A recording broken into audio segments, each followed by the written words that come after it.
Hello बच्चों, आज हम लोग डिस्कशन करने वाले हैं काइनेमेटिक्स की एक बहुत ही स्पेशल सी प्रॉब्लम जिसमें अक्सर बच्चों को तकलीफ होती है। ये एक रिलेशन दे रखा है आपको, it is a relation between position and time. t is equals to alpha x square plus beta x. Okay, ये t टाइम है और जो x है वो पोजीशन है और अल्फा और बीटा जो है वो कॉन्स्टेंट्स हैं।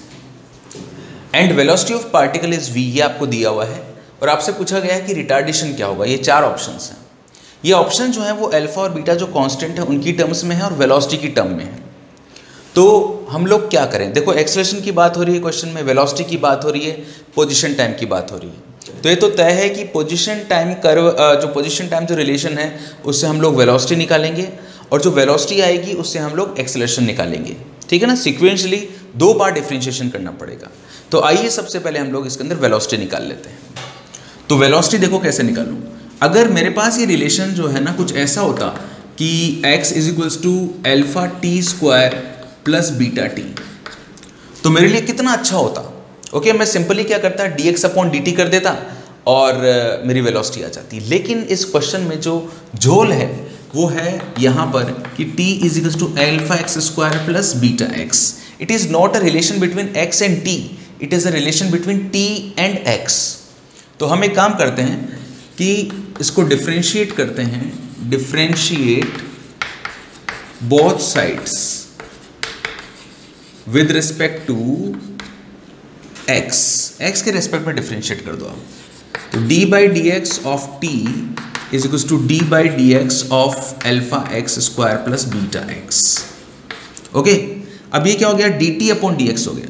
अगर ये dx अपॉन dt होता ना तो वेलोसिटी होता, लेकिन ये dt अपॉन dx है तो ये 1 अपॉन वेलोसिटी हो गया बराबर। इसको डिफ्रेंशिएट किया, अल्फा अपनी जगह पर है, एक्स स्क्वायर का 2x हो गया differentiation, beta is a constant, x का 1 हो गया।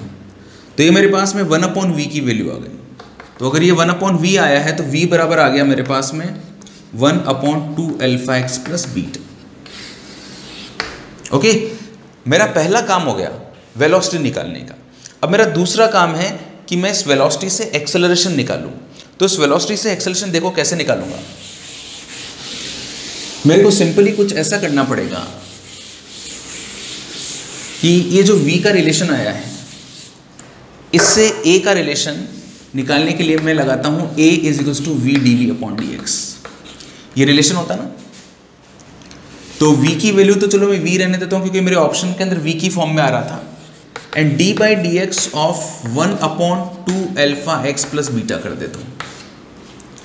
अब इसको मैं डिफ्रेंशिएट कैसे करूँ? तो मेरे को चेन रूल लगाना पड़ेगा, इसे मैं ऊपर ले जाऊँगा ऐसे, ठीक है, और इसको मैं x मान लेता हूँ और x की पावर -1 को सॉल्व कर लेता हूँ। होता है ना जैसे d by d x of x की power n is equals to n x n -1 होता है। तो यहाँ पर n की वैल्यू कितनी है, -1 है, तो ये v तो v रहेगा, ये n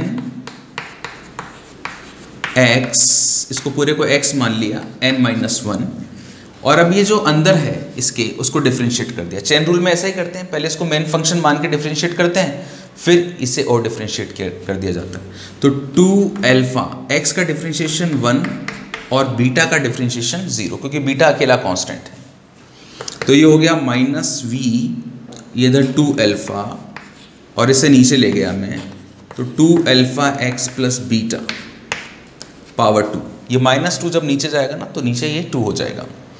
अब देखो ये जो 1 upon 2 alpha x plus beta का होल स्क्वायर है ना, 1 upon 2 alpha x plus beta, ये v के बराबर है।